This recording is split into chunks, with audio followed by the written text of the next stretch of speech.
pessoal, nós estamos novamente juntos nesse episódio do Chácara Talk. Hoje nós estamos fazendo o Chácara Talk de número 48.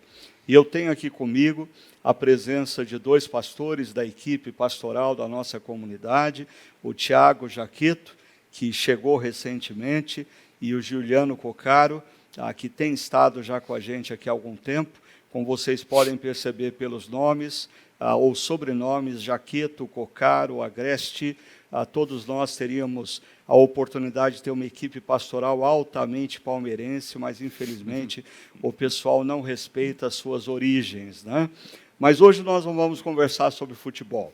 Nós vamos continuar conversando sobre o desafio que nós estamos vivendo, que é o de conjugar esperança com perseverança.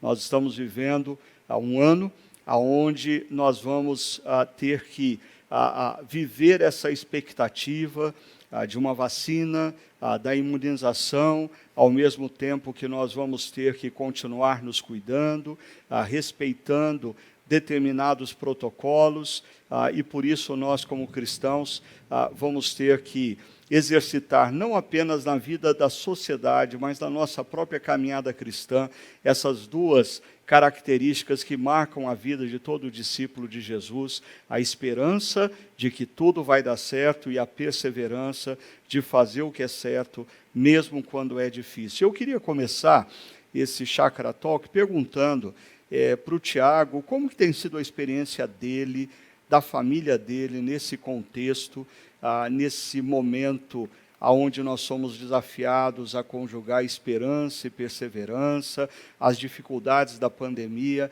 Conta um pouquinho para a gente, como que vocês têm vivido esse momento? Bom, Ricardo, eu acho que como todo mundo, todas as famílias, esse tem sido um tempo difícil, de muitos desafios, e eu, particularmente, tenho tentado encarar algumas coisas que eu precisava encarar há muito tempo, e a pandemia trouxe essa possibilidade, né? Ao mesmo tempo de mudar alguns comportamentos, que às vezes a gente fica colocando a culpa nessas situações ou em outras pessoas. Eu acho que um tempo como esse é um tempo difícil, mas é um tempo que mostra que muita coisa que você sempre quis mudar depende de você e de você se posicionar. Então é um tempo de desafios e oportunidades. E como família, eu penso que é um tempo que nós temos conseguido colocar as prioridades em seus devidos lugares. Aquela vida corrida de uma família, às vezes a gente vai escanteando aquilo que realmente importa. E esse tempo de pandemia fez com que nós, como família, pudéssemos sentar e estabelecer aquilo que realmente é prioridade para nós, daquelas coisas que não são tão prioridades. Legal, então quer dizer que esse período foi usado por Deus na sua vida para tornar claro para você aspectos da sua vida que precisavam mudar e que você precisava assumir a responsabilidade sobre eles. Sem dúvida. É um Legal. tempo que nós podemos parar para perceber isso. E você, Juliano, como tem sido esse momento para você, para a sua família? O que Deus tem ensinado vocês nesse tempo? Eu acho que uma das coisas, Ricardo, que a pandemia fez foi provar a saúde espiritual da nossa família. Porque o que nós estamos vivendo como família no meio da pandemia, eu digo pela minha, tem muito a ver com o nosso estilo de vida pré-pandemia. Então, eu acredito que famílias que não cultivaram hábitos espirituais saudáveis dentro de casa estão sofrendo grandemente nesse momento. Então, eu digo pela minha família, o que a gente conseguiu fazer nesse tempo? Potencializar algumas coisas que a gente já vinha praticando. Então, assim, como família cristã, como que é ensinar as minhas filhas a viverem a espiritualidade delas quando elas não vão domingo para a igreja? Foi uma ótima oportunidade de mostrar para elas que uma família cristã não depende de ir para a igreja todos os domingos para ser uma família composta por discípulos e discípulas de Jesus. Então, o que a gente tem feito? Potencializado nossas devocionais à noite. Então, à noite a gente reúne a família, vamos orar, vamos ler a Bíblia. Isso é um princípio inegociável. Mais do que nunca a gente precisa potencializar isso na vida delas. Então, às vezes eu estou cansado, Thaís está cansada, mas surge essa preocupação. Elas já não estão indo para lá, que é algo que sempre foi algo muito importante para a nossa família, estar comungando, estar frequentando uma comunidade semanalmente. Então a gente tem que potencializar isso. Uma outra coisa foi ajudá-las a lidar, estou falando aqui das minhas filhas, mas a gente pode entender como família, a lidar com as frustrações decorrentes da pandemia. A gente educa os nossos filhos, às vezes, dentro de uma bolha, e a gente impede que eles sejam atingidos por quaisquer frustrações. E esse é o momento para que elas exerçam a espiritualidade delas no meio das frustrações. Então faz parte não ter o Natal que elas gostariam de ter, como a gente sempre teve, faz parte não ter a festa de aniversário que elas gostariam de ter e não puderam ter o ano passado, então faz parte, e elas serem formadas a viverem um relacionamento delas com Deus no meio dessas frustrações. Isso para mim foi muito importante para a vida delas. Elas precisam, a gente não pode entrar naquele tipo de educação, né, baseado no filme La Vida é Bela, onde o cara está no meio de uma guerra ensinando o filho que ele está dentro de um grande teatro. Não é essa educação que a gente tem que dar para os nossos filhos. Nós precisamos educá-los de modo que eles lidem bem com essas frustrações. E uma outra coisa, Ricardo, por fim, assim, que eu tenho pensado muito e feito, é ajudá-las a entenderem algumas ações como parte da espiritualidade delas. Por exemplo, a gente vai evitar levar o vírus, a doença, para a vovó, para o vovô, para o tio. A gente vai entender que o presente que elas ganharam no final do ano, do tio ou da tia, não foi o que elas gostariam, porque o tio e a tia ficaram desempregados. Então, a gente vai evitar algumas questões porque a gente tem cuidado com o próximo e a gente não quer que pessoas sofram nesse momento através da gente, por causa da nossa responsabilidade. Então, assim, mostrar para elas que algumas ações que nós não estamos fazendo decorrem exatamente do nosso amor ao próximo. Então, formar a nossa família intencionalmente para isso. Então, eu acho que são coisas práticas aí que eu tenho tentado fazer. Não tenho feito com a excelência que eu gostaria, eu e a Thaís, mas são tentativas, né? Legal, e eu acho que a essência do que você fala, Juliano, tem a ver com que muitos especialistas, lá no início da pandemia, já ponderavam, dizendo que assim, a pandemia ela não seria a causa de alguns problemas que nós iríamos viver. Ela simplesmente iria acelerar processos. Então, casamentos em crise, o divórcio não seria causado pela pandemia, mas a pandemia ia acelerar o processo. Problemas financeiros não seriam necessariamente causados pela pandemia, mas ia acelerar processos de famílias que não estavam vivendo de maneira saudável no aspecto financeiro.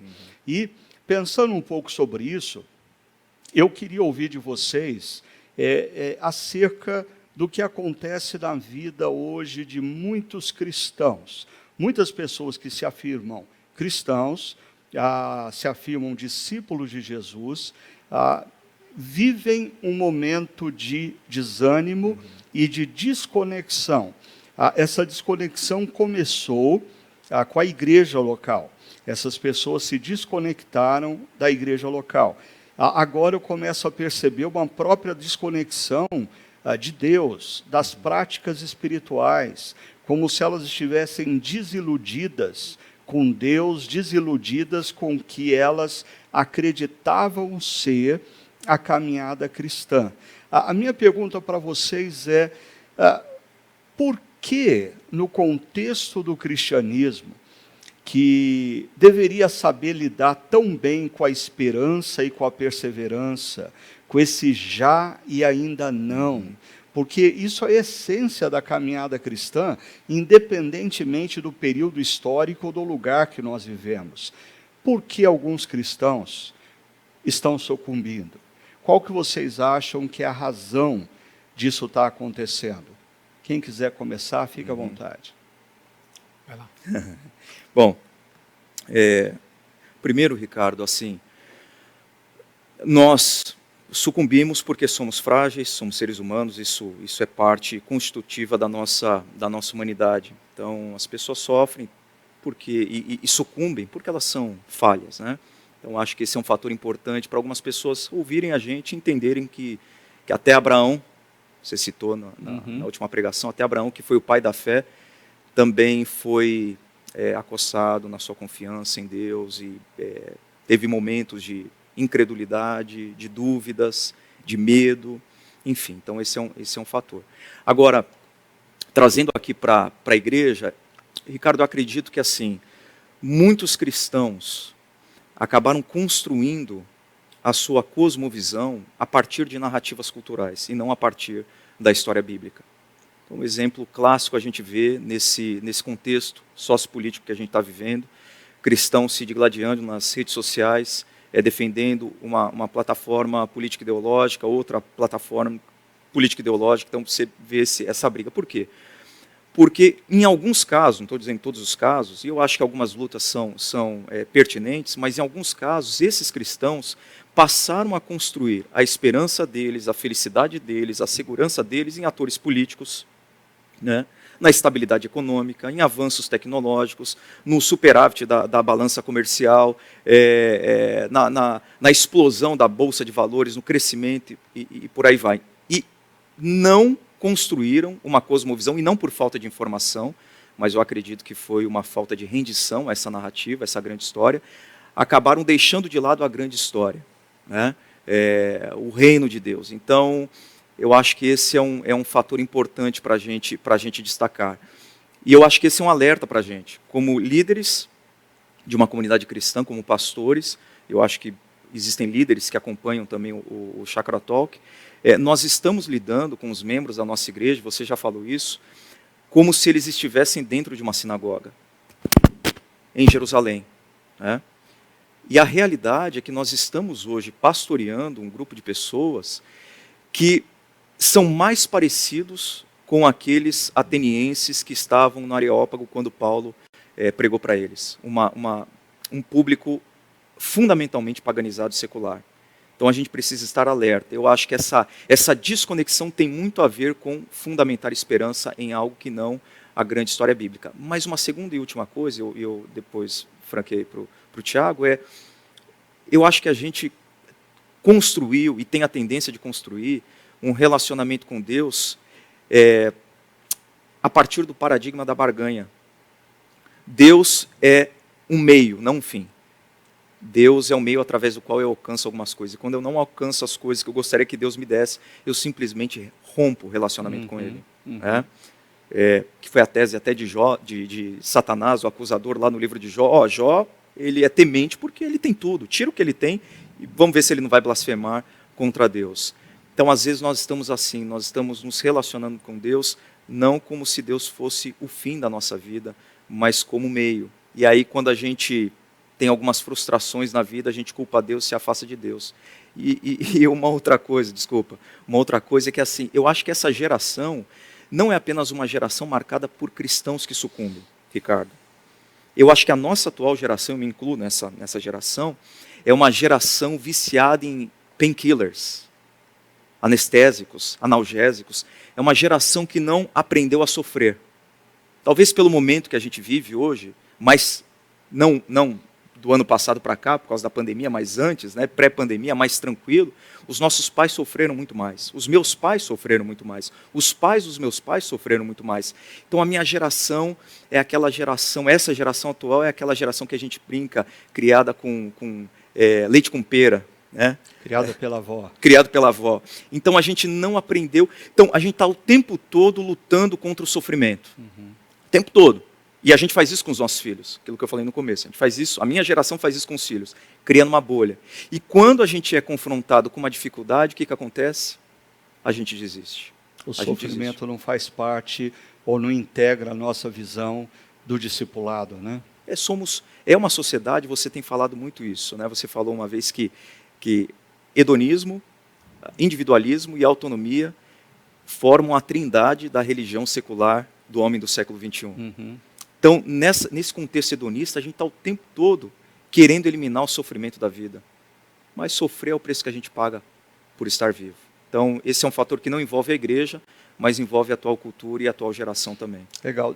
Deixa eu talvez só mudar um pouquinho o viés da pergunta para o Tiago, pensando no seguinte: Tiago, você é um jovem pastor que teve a oportunidade de viver essa pandemia e ver o que essa pandemia gerou em muitos daqueles que se afirmam cristãos, e a gente está falando desse fato de que alguns estão sucumbindo, alguns estão esmorecendo, estão desistindo, estão flertando com uma vida longe da comunidade cristã e até mesmo da relação com Deus.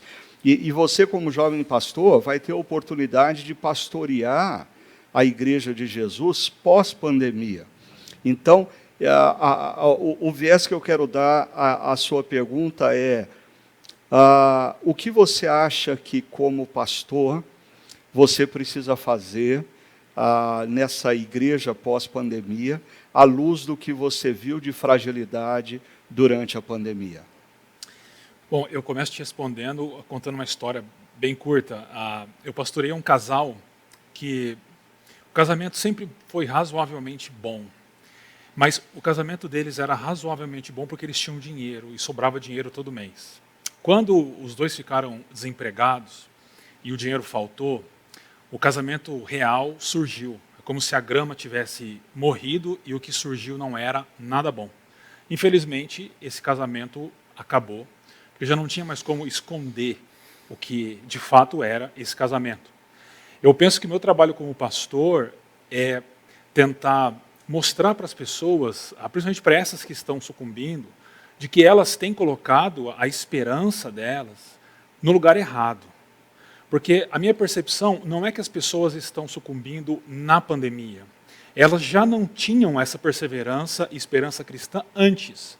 Mas antes era possível camuflar isso. Camuflar isso com dinheiro, camuflar isso com conquistas acadêmicas, conquistas profissionais. E o que essa pandemia fez foi trazer à tona. Então, eu penso que há outras atitudes a serem tomadas, mas eu acho que uma delas seria realmente mostrar para as pessoas que elas já não estavam colocando a sua esperança e então tendo a sua perseverança fundamentada no lugar errado, no lugar certo, né? Mas sim no lugar errado. Mas eis a oportunidade delas realmente então mudarem e depositarem a sua esperança no lugar certo. Uhum. E a gente tem, nesse contexto da esperança, conjugando a esperança com a perseverança, levantado uma pergunta para que as pessoas façam uso dela nessas semanas iniciais do ano de 2021 e nessa fase final, assim esperamos, da pandemia. A pergunta é: como você quer que a sua história seja contada? Vocês têm pensado sobre isso? Por exemplo, eu, quando penso na dimensão do ministério pastoral e da minha posição atual como um dos pastores da chácara, eu penso que eu gostaria que no futuro pessoas que olhassem para o nosso presente dissessem de mim simplesmente: apesar das adversidades, ele foi um líder que conseguiu conduzir a comunidade até um porto seguro. Ou seja, nós atravessamos por uma tremenda tempestade, era algo completamente desconhecido para todos nós, e eu gostaria que as pessoas daqui 20 anos olhassem e dissessem: o Ricardo foi um líder que conseguiu conduzir a comunidade através de uma tempestade imensa e entregá-la num porto seguro. Vocês, o que vocês têm pensado? Como que vocês querem que a história de vocês, nesse contexto presente, seja contada no futuro? Quem lá? Começo? Eu responderia isso fazendo dois destaques. Primeiro, pensando na minha esposa e nos nossos filhos. São aquelas pessoas que estão mais próximas de mim, e bem diferente das outras que estão bem distantes devido à pandemia. Por eles eu queria ser lembrado que, mesmo num período difícil, cheio de incertezas, e eu enfrentando as minhas crises e as minhas limitações, eu me mantive obediente a Jesus e me mantive firme ao lado deles. Esse é o primeiro. O segundo é pensando naquelas pessoas que estão distantes, familiares, mas distantes, e até os amigos e os membros da igreja. Esses eu quero que eles lembrem de que mesmo em meio a uma pandemia, e eu também enfrentando situações difíceis, que eu sempre estava disponível a eles. Porque é um tempo em que as pessoas, às vezes, se esquecem que outras pessoas podem estar passando por tempos mais difíceis. Então, que eles sempre se lembrassem de que, puxa, naquele tempo difícil o Tiago estava disponível quando eu precisei. Que legal, joia. E você, Juliano? Olha, eu primeiro em relação à minha família, né? Eu quero que a minha família, minha esposa e filhas pensem em mim no futuro como um homem íntegro, inteiro. A gente recebeu uma moça lá da igreja de Santos em casa por 3 dias. Ela estava ajudando a Thaís em algumas questões ali envolvendo nossa casa. E aí é uma amiga muito querida. Em um momento a gente estava almoçando, e aí a minha filha mais velha perguntou para ela, falou, tia Cat, o meu pai é o mesmo na igreja e em casa? Eu falei, meu Deus do céu. Ela falou, não, sim, por quê? Eu falei, mas e para você, né, Raquel, filha? O papai é o mesmo? É o mesmo, tal. Fiquei em paz. Mas é isso que eu quero. Meu sonho é que lá na frente, no futuro, a minha família olhe para mim e diga assim, ele sempre foi o mesmo, dentro de casa e fora de casa. Quero ser conhecido como homem íntegro. E para a minha igreja eu quero que ela me conheça como alguém que amou sacrificialmente. Que ela veja o meu amor por Cristo, no meu amor por ela. E esse tem sido talvez um tempo de grande reflexão para mim. Como que eu posso demonstrar o meu amor a Jesus no amor à noiva dele? Jesus falou para Pedro, se você me ama, ama a minha igreja. Então eu quero amar a igreja e dizer, Deus, Jesus, eu declaro que eu amo, mas eu demonstro que eu amo no amor à tua igreja. Então, como que eu faço isso? Então tem sido um tempo de grande reflexão para mim, mas eu gostaria que minha comunidade de fé olhasse para mim como um pastor que amou sacrificialmente. Como Paulo falou, né? Eu sofro dores de parto para que Cristo seja forjado em vós. É o que eu desejo. Joia. Vocês falando, eu estava pensando aqui como os nossos momentos de pandemia, cada um tem a sua história, cada família tem a sua versão da dor, do sofrimento, né? Eu ouvi ao longo da pandemia muita gente reclamando que foi difícil ficar em casa, fechado, com criança pequena, e a minha experiência com a Sônia foi completamente diferente, né? Porque os nossos filhos não estão mais em casa. Então, o nosso sofrimento não foi decorrente da tensão de criança pequena correndo dentro de casa. O nosso sofrimento foi decorrente da solidão, da falta da afetividade, da presença dos filhos por perto. E quando eu penso no contexto familiar, e nessa pergunta, como eu quero que a minha história seja contada no futuro, né? Eu fico imaginando, eu gostaria muito que daqui a 15, 20 anos, quando os meus filhos estivessem conversando com os meus netos sobre esse momento da pandemia, eles dissessem, olha, o vovô cuidou bem da vovó. Né? Ou seja, cuidar da minha esposa é uma história que eu quero que seja contada no futuro. Então, só para interessante como cada um viveu, e talvez os nossos ouvintes tenham outras dimensões e outras histórias, por exemplo, as pessoas que não são casadas, como que elas vivenciaram esse contexto, né? Pessoas viúvas, como vivenciaram cada um teve a sua dor, cada um teve a sua prova. Agora, falando em prova, na nossa última reflexão sobre conjugando esperança com perseverança, nós falamos sobre a prova de Abraão, aquela famosa prova quando Deus pede a ele que entregue no altar o seu próprio filho, né?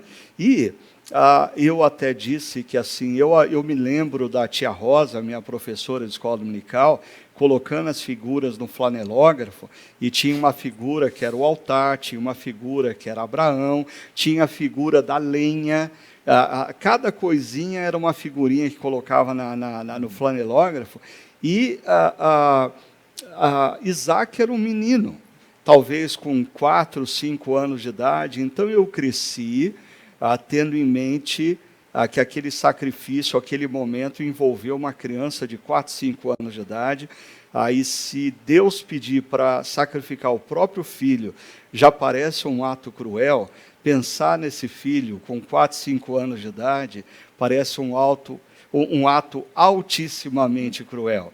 Mas daí, quando a gente lê o texto bíblico, e a gente percebe que a palavra usada ali por 2 vezes, uma vez pelo narrador da história, outra vez pelo anjo, se refere ao jovem rapaz. Flávio Josefo, historiador do primeiro século, diz que Abraão tinha por volta de 24, 25 anos de idade, e o Talmud chega a dizer que Abraão tinha provavelmente 35 anos de idade. Isaac, Isaac tinha 35 anos de idade. Então, eu quero jogar esse rojão no colo de vocês. O que muda? Quais são as implicações da gente ler ou recontar essa história, tendo a imagem não de um menino de 4, 5 anos, mas de um jovem, talvez com os seus 18, 20, 25, talvez 30 anos de idade? Quais as implicações disso para vocês? O que muda na história para vocês quando vocês pensam dessa maneira? Olha, eu acho que 2 coisas me chamam a atenção. Eu faria 2 aplicações para mim. A primeira é,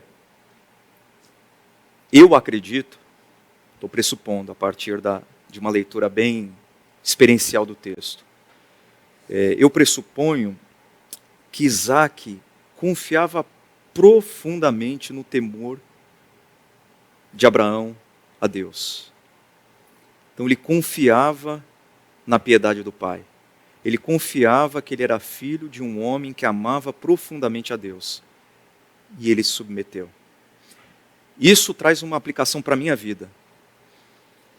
Como é importante nós liderarmos pessoas, e essas pessoas, seja a nossa família, a nossa comunidade, verem em nós que nós somos homens de Deus. A importância disso. Às vezes elas não conseguem compreender muito bem, mas elas olham para o Ricardo, ouvem o Ricardo, não que o Ricardo não tenha os seus pecados, os seus erros, ou o Juliano, ou o Tiago, mas elas dizem assim, o pastor Ricardo é um homem de Deus, eu vou ouvi-lo. Né? Então, essa é a responsabilidade que eu carrego diante da minha família e diante da minha igreja, de ser um homem de Deus. Quando as pessoas entendem que nós amamos a Deus, elas seguem, às vezes sem entenderem muito bem todos os desdobramentos daquilo que nós estamos fazendo.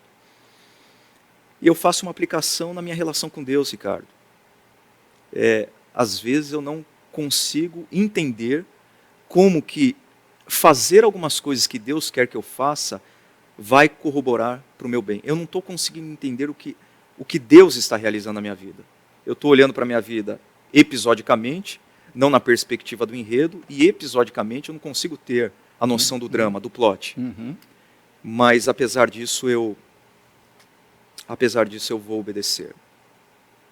Eu vou obedecer porque eu sei que o desfecho está nas mãos de um pai que me ama muito e tem pensamentos de paz para dar o fim que nós desejamos. Então essas 2 coisas, a minha responsabilidade em ser um homem de Deus e as pessoas me enxergarem como tal, e também caminhar rumo a Moriá, sem saber ao certo quais os desdobramentos, quais as consequências, mas sabendo que eu estou nas mãos de um pai que me ama e tem o melhor para mim. E para você, Tiago, o que muda pensar que Isaac não era um menininho, mas era um jovem, ou talvez já um homem, um jovem homem formado? Eu acho que tem uma relação bem próxima com aquilo que o Juliano falou, talvez com um acréscimo. Mas eu fico pensando em como Abraão olhava para Isaac naquela caminhada e pensava, se eu matar esse menino, se eu sacrificar esse menino, como é que Deus vai cumprir a promessa que ele fez para mim de novo? Eu já estou mais velho, minha esposa está mais velha, como é que eu vou conseguir criar esse menino? Tem um livro de um escritor dinamarquês chamado Søren Kierkegaard, chamado Temor e Tremor, e ele escreve sobre essa caminhada de Abraão e Isaac. E ele fala duas coisas, dentre outras. Ele fala sobre a resignação de Abraão e a esperança. Então, o primeiro ponto, eu diria, é essa resignação de Abraão somada à esperança. Ele olhava para aquele menino, para aquele moço. Eu confesso que quando você falou aquilo, Ricardo, eu assistia a mensagem com a minha esposa, nós dois nos entreolhamos e falamos, meu Deus, faz sentido, como que uma criança ia caminhar tanto e carregar as coisas, né? Como não vimos isso? Mas, voltando, eu acho que Abraão foi muito resignado no sentido de se submeter à vontade divina, sem questionar, indiscutivelmente. Mas isso estava somado a uma esperança. Ele não sabia como. Hebreus 11, na continuação, acho que o versículo 19, diz que ele esperava que Deus trouxesse Isaac de volta, mesmo da morte, né? Então, eu fico pensando naquilo que o Juliano falou sobre obedecer a Deus dessa forma, de uma maneira resignada realmente, mesmo quando o nosso coração deseja outra coisa, porque certamente o coração de Abraão desejava outra coisa. E eu costumo falar com as pessoas que a gente às vezes pinta muito com cores bonitas a vontade de Deus, mas a vontade de Deus geralmente é contrária à nossa vontade. Mas o importante é isso, é você tentar ser resignado, ou seja, se render à vontade divina. E a outra questão também relacionada a essa resignação é com relação a Isaac. Você até comentou na mensagem que como um homem, então, um rapaz, ele teria condições de lutar contra o próprio pai e fugir daquele altar. Mas ele não fez isso. E isso me faz pensar que Isaac também estava resignado à vontade desse Deus. E isso aponta para mim o novo Isaac, digamos assim, né? Aquele que no Getsemane orando diz, pai, se possível afasta de mim esse cálice, mas então ele volta e diz, tá bom, não é possível, então que assim seja. Então isso mostra para mim a resignação do Filho de Deus em nosso favor, por amor a nós, para nos libertar e para que pudéssemos ter vida nele. Eu diria essas duas coisas. Eu pensando nisso, assim, quando eu imagino a história contada pela tia Rosa, a Isaac, um menino de 4, 5 anos, essa experiência só geraria em Isaac a confusão e um medo para a vida toda. Uma criança de 4, 5 anos que o pai dela a amarra, coloca ela no altar e levanta um punhal contra ela, e naquela época não existia terapeuta, senão Abraão ia ter que pagar terapia para o resto da vida para o filho. Nós teríamos uma criança que cresce, um adulto traumatizado. Agora, se Isaac era um jovem homem e que já tinha consciência, apesar dessa cena trazer algum nível de confusão, a reação natural seria da autossobrevivência, da autodefesa, porque esse é um impulso natural do ser humano. Então, se Isaac não optou pela autodefesa, ele participou daquele momento. E aquela situação ou aquela experiência não transformou só a vida de Abraão, transformou a vida de Isaac também. Porque eu imagino Isaac voltando com Abraão do Monte Moriá, e Abraão dando detalhes da história, jogando luz da mente no coração de Isaac, o que tinha acontecido. E aí, eu queria entrar num outro ponto com vocês, porque nesse texto, seria muito fácil, por exemplo, se Isaac já era um jovem homem, o anjo do Senhor fala com Isaac também, mas o anjo do Senhor só fala com Abraão, né?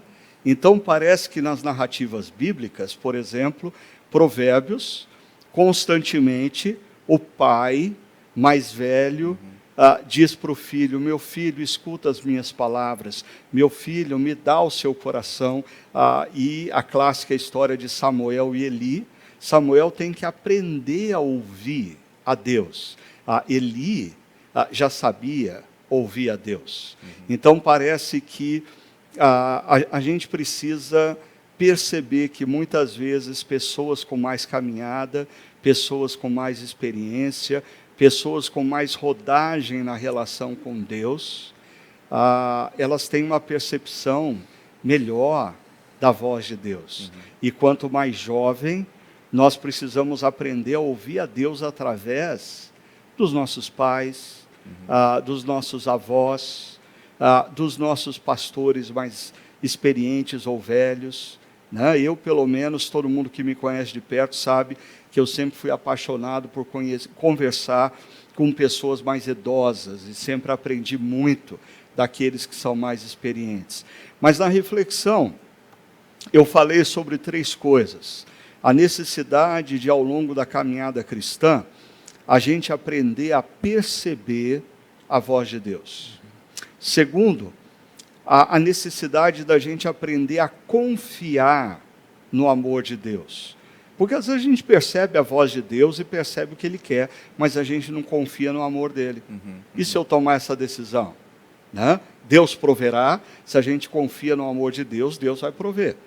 E uma terceira faceta que nos leva à maturidade é a capacidade de obedecer, de se submeter. Percepção da voz, confiança no amor, submissão à vontade. Vocês, como pastores, ouvindo histórias de homens e mulheres que querem caminhar com Deus, em qual dessas 3 áreas reside a maior dificuldade do cristão na atualidade? Ouvir a voz de Deus, confiar no amor de Deus, ou se submeter à vontade de Deus? Não vale dizer as 3. Bom, eu acho que as 3 são difíceis, mas tem uma que se sobressai, que é confiar no amor de Deus. Nós somos seres amantes. O que eu quero dizer com isso? Nós somos seres criados pelo nosso Criador, e o download feito em nós é que nós precisamos amar. O problema que aconteceu é que lá no Éden, o nosso amor ele foi movido do Criador para outras coisas. Então nós amamos outras coisas. O que nós precisamos é ter certeza que nós somos amados por Deus, para poder amar Deus dessa forma. Porque hoje, como o Juliano já disse, nós vivemos em uma sociedade muito consumista e materialista, e a gente projeta para a nossa relação com Deus esse tipo de relação consumista e materialista. Então, eu digo que o mais importante é as pessoas terem certeza do amor que Deus tem por elas, e foi revelado em Jesus. Porque assim você vai buscar um relacionamento correto com Deus e vai ser capaz de ouvir melhor o que Deus está falando para você. E também você vai se submeter, digamos assim, com menos dificuldade, à vontade de Deus, porque você sabe que aquele Deus que está te pedindo, te orientando daquela forma, Ele te ama, Ele não está brincando com você, e você pode então confiar. Eu diria que as pessoas precisam entender o tamanho e a profundidade do amor de Deus. Seria o mais importante hoje. E você, Juliano, o que você acha? Eu acho que eu focaria mais na questão da rendição.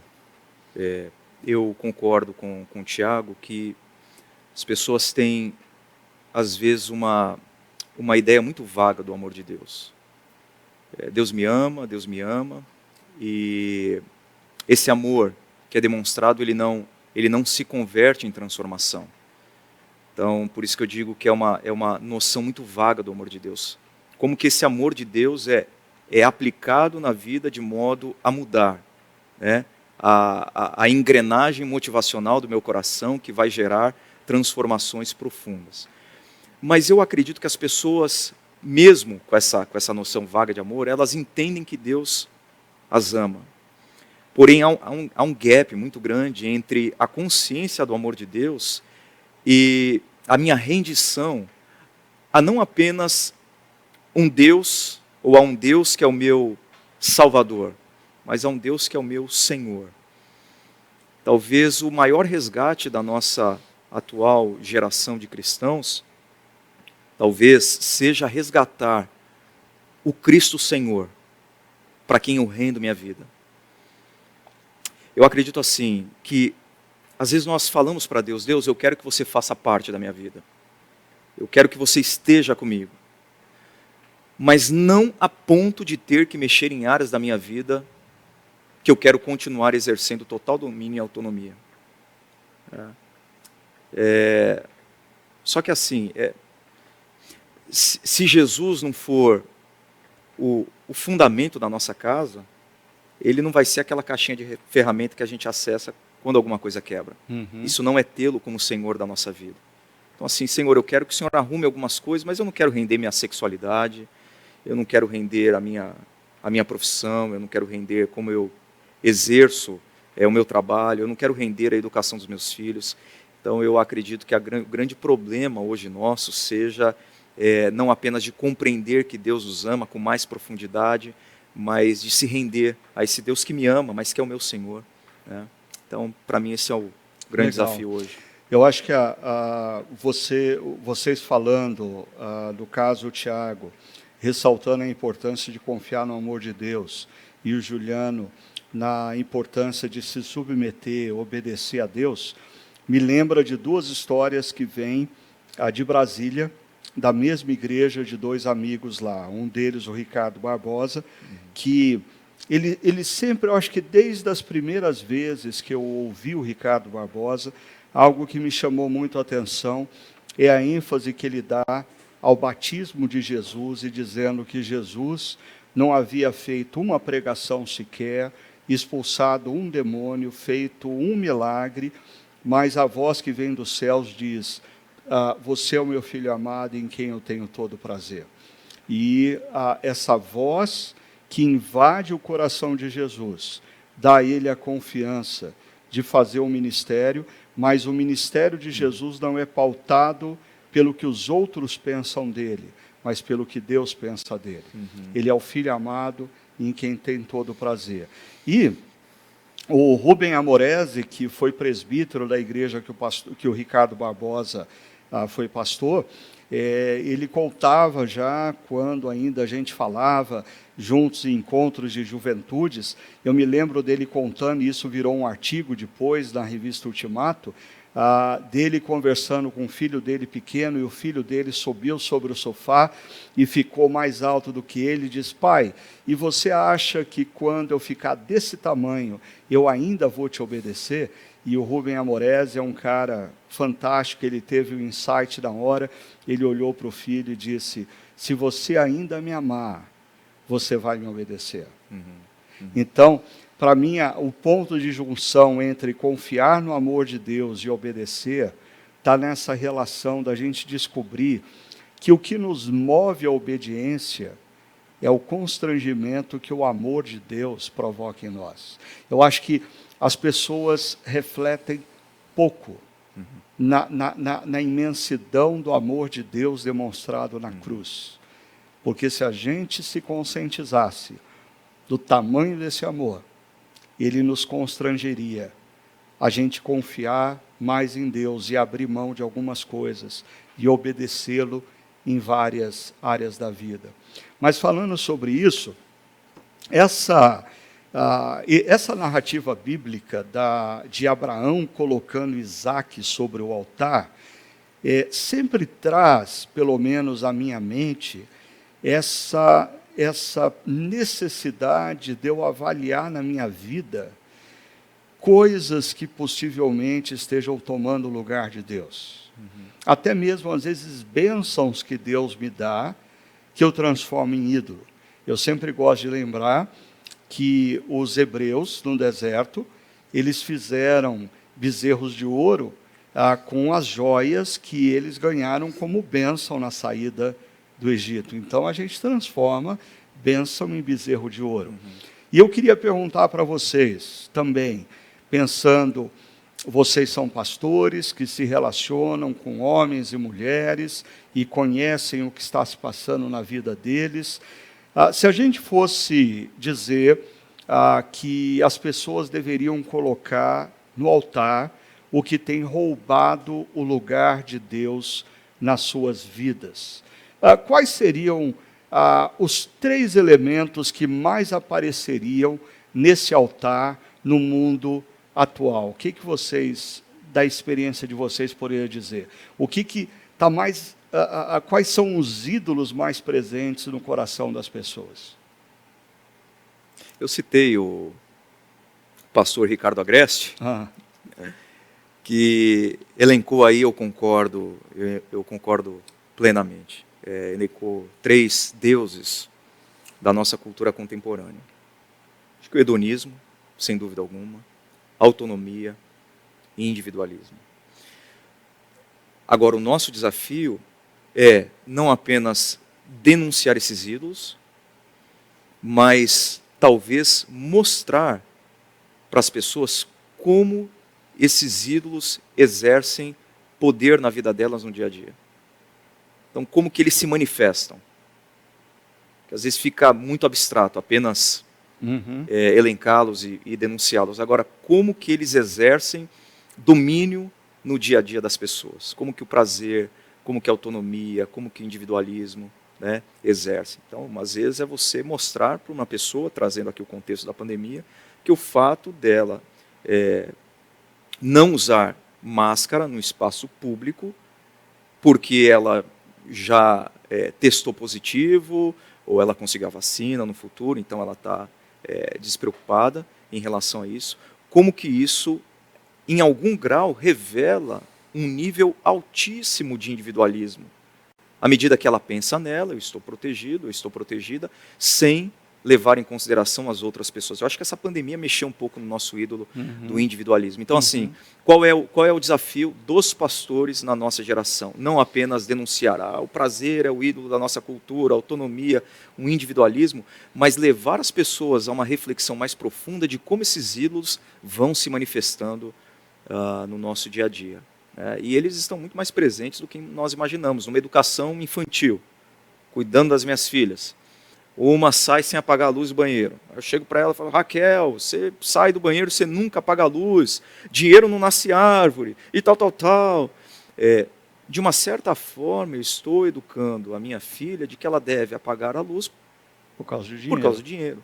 Eu poderia, eu poderia abordar esse problema, tocando no assunto do dinheiro, sem dúvida alguma, mas mostrando para ela que a questão é muito mais ampla, muito maior, tem a ver com o reino de Deus. Raquel, se você não apagar a luz, isso vai prejudicar o meio ambiente. Tem pessoas no nosso país que não têm acesso à energia elétrica, nós temos que cuidar da criação.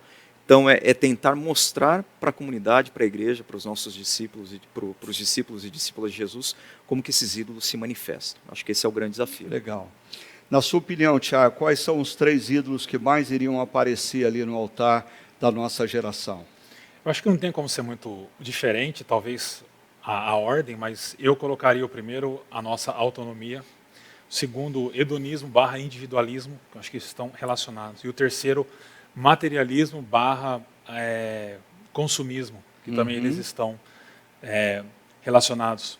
Eu lia um autor que ele falava um pouco da mudança da pré-modernidade no período medieval para o período moderno, e uma das características que ele falou que me chamou a atenção foi que no período pré-moderno as pessoas elas eram mais porosas, elas estavam mais abertas ao transcendente e aquilo que poderia afetar suas vidas, então elas eram menos autônomas, digamos assim. Uma das características mais fortes da modernidade e da pós-modernidade, sem sombra de dúvidas, é a autonomia humana, que não é novo. Lá no Éden, na tentação, a serpente falou que vocês serão como deuses, ou seja, vocês serão autônomos, né? Mas isso, no nosso tempo, tem ficado cada vez mais claro e, sem sombra de dúvida, esses formariam a tríade de hoje. Eu achei interessante você mencionar, eu tenho pensado, o Michael Gorin, no início da pandemia, ele disse, essa pandemia vai tornar evidente os deuses das pessoas, né? Aí eu acho que um Deus que se tornou evidente diz respeito ao dinheiro, a preocupação com o dinheiro, né? A preocupação com o meu negócio, a preocupação com a minha carreira, né? E eu acho que se mistura aí, porque hoje em dia no mundo hedonista, você não tem prazer se você não tiver dinheiro, né? Se você não tiver dinheiro, você não faz a viagem que você queria fazer para ter prazer. E as coisas vão se confundindo, né? Mas eu queria terminar essa conversa tão boa destacando que o final daquela narrativa enfatiza o fato de que Abraão fala para o seu filho, enquanto eles estavam subindo o Monte Moriá, quando Isaac questiona, mas e o sacrifício? E Abraão diz, Deus proverá. E Deus proveu. E aquele monte fica conhecido como o Monte do Deus proverá. Eu queria que vocês terminassem dizendo para as pessoas, nesse momento de incertezas, de inseguranças, de já vacina, ainda não imunidade, como que elas poderiam ouvir essa expressão, Deus proverá, de maneira que venha fazer diferença na vida delas nesse momento? Eu diria, Ricardo, que duas coisas. Primeiro, como você já falou na pergunta, olhar para trás e perceber que Deus proveu. Ele proveu o cordeiro para Abraão e ele proveu o cordeiro com C maiúsculo para nós. Então é constatar de que Deus proveu já. E olhar para o futuro e perceber que esse Deus que proveu, ele também continuará provendo. Eu me lembro de um texto do apóstolo Paulo em Romanos, acho que capítulo 8, versículo 32, que ele diz, o mesmo Deus que nos deu o seu Filho, não nos dará com ele todas as coisas. Perceba, todas as coisas.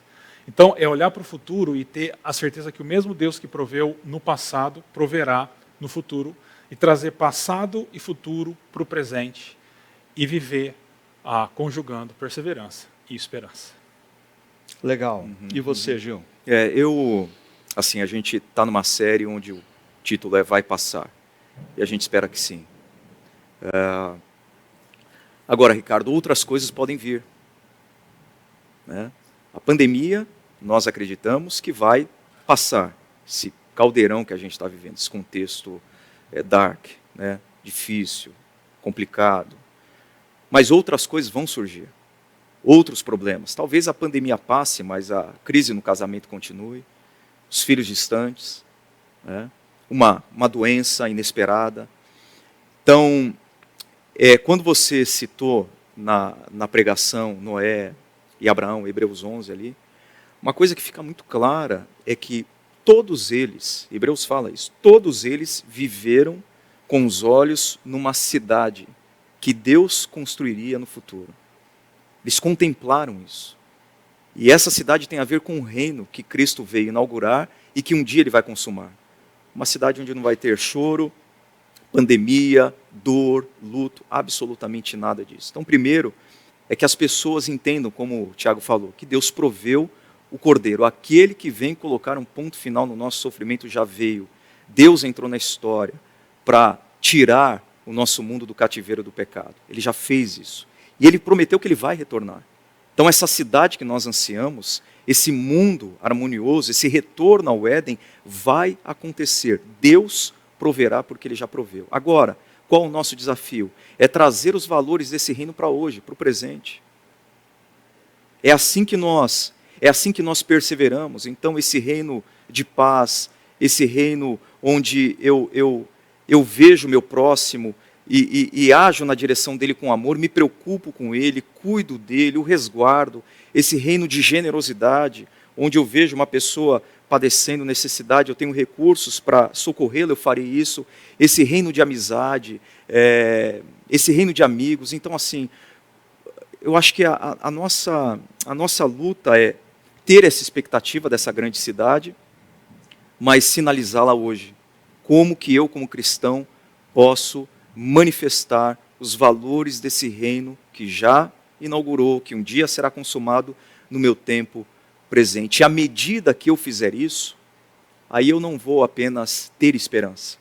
Eu acho que esse é o grande ponto hoje na nossa sociedade. Nós estamos falando de resgatar a esperança dos cristãos. Isso é muito bom. Mas o que nós precisamos hoje é que o mundo tem esperança. Uhum. E o mundo só vai ter esperança a partir do momento que a Igreja de Jesus Cristo, composta por discípulos e discípulas de Jesus, incorporar os valores do reino de Cristo no presente. Nós estamos vivendo um momento como nunca antes que o mundo precisa de esperança. E a igreja é o farol de esperança para esse mundo. É verdade. Joia, eu queria agradecer aqui a presença do pastor Tiago, do pastor Juliano, nesse bate-papo tão gostoso, onde a gente aprendeu tanto com eles. E queria dizer a você, que talvez tenha tido contato com esse podcast, mas não havia tido contato com a reflexão sobre a qual nós nos referimos aqui, acesse o site da Chácara Primavera, www.chacra.org, vá lá nas mensagens e assista a segunda mensagem da série Vai Passar, conjugando esperança com perseverança, e você vai ter a reflexão sobre a qual nós conversamos. E, se você está tendo acesso a esse podcast, na semana que antecede, 17 de janeiro, eu quero convidar você para estar com a gente no domingo, 17 de janeiro, às 10 horas da manhã, no chacra.org, para participar da continuidade dessa reflexão. Nós vamos conversar um pouco sobre a vida agora de José, e como na caminhada de José, como na história de José, as decisões certas foram altamente importantes. Eu quero compartilhar um pouco com você algumas coisas que Deus tem falado ao meu coração sobre como tomar decisões corretamente, como perceber os caminhos corretos que Deus coloca diante de nós e optar por esses caminhos. Muito obrigado por você estar com a gente e lembre-se, agora é tempo de nós termos esperança, mas conjugarmos a esperança com a perseverança. Vai passar. Deus abençoe.